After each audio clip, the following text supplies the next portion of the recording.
নমস্কার বন্ধুরা, শ্রীমাস কিচেন থেকে শ্রীমা বলছি। আজকে পুরনো একটা রেসিপি নিয়ে আমি হাজির হয়েছি, তা হলো দই পটল। এই রেসিপিটি অনেকে অনেকভাবে বানিয়ে থাকেন। আমি কিভাবে ঘরোয়া উপকরণ দিয়ে কম সময়ে বানালাম তা আপনাদের কাছে শেয়ার করব।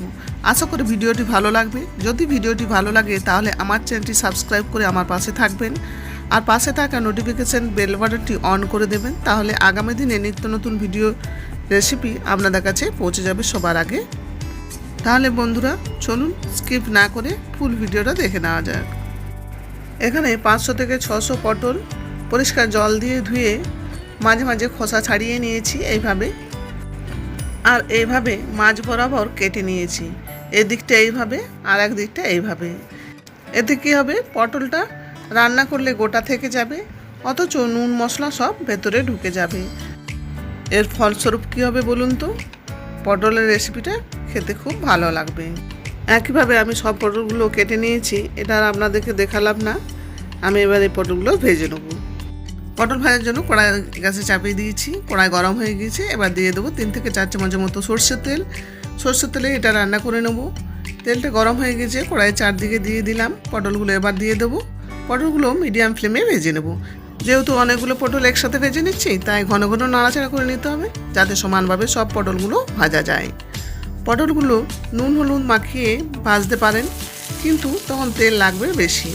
এক্ষেত্রে আমি তেল কম দিয়ে রান্না করছি, তাই নুন হলুদ মাখিয়ে আর পটলগুলো ভেজে নিলাম না। দেখুন পটলগুলো ভাজা গিয়েছে, অনেকটাই কমে গিয়েছে।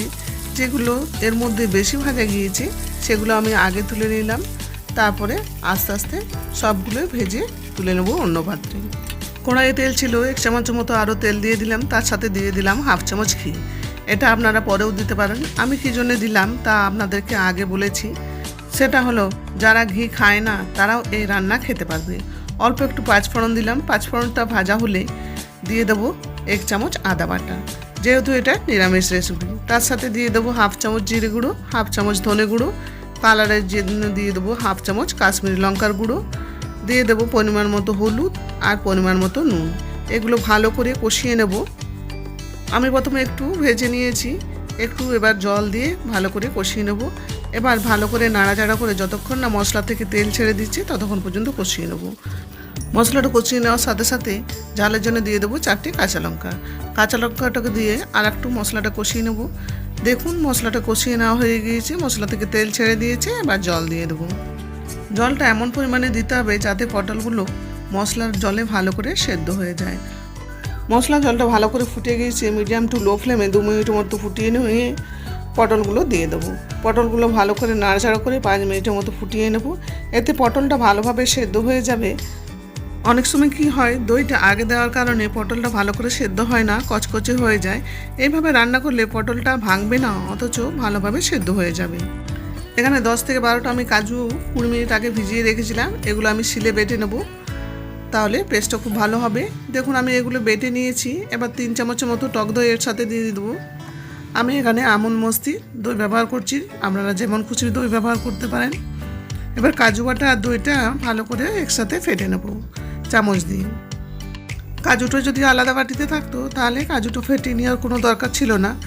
যেহেতু আমি একসাথে দই আর কাজুটা দিয়ে দিয়েছি, তাই দুটো একসাথে আমি ফেটে নিলাম।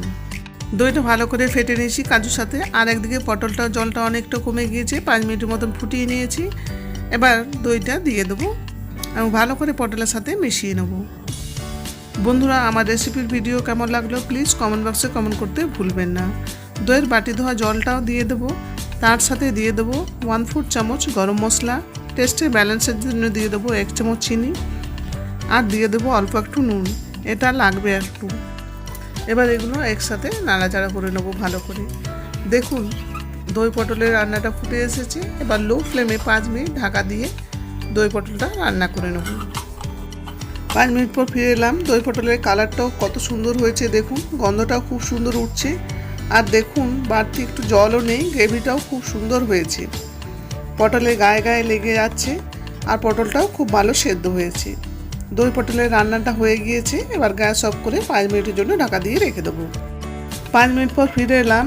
নিরামিষ দই পটল পরিবেশনের জন্য রেডি। আপনারাও এইভাবে একবার দই পটল রান্না করে দেখবেন, আশা করি আপনাদেরও ভালো লাগবে। তাহলে বন্ধুরা, আমার রান্নার ভিডিও যদি ভালো লেগে থাকে তাহলে আমার চ্যানেলে সাবস্ক্রাইব করে আমার পাশে থাকবেন, আর একটা লাইক দিয়ে আপনার প্রিয় বন্ধুদের সাথে শেয়ার করবেন। সবাই সুস্থ থাকুন, ভালো থাকুন। আজকের রেসিপিটি শেষ পর্যন্ত দেখার জন্য ধন্যবাদ।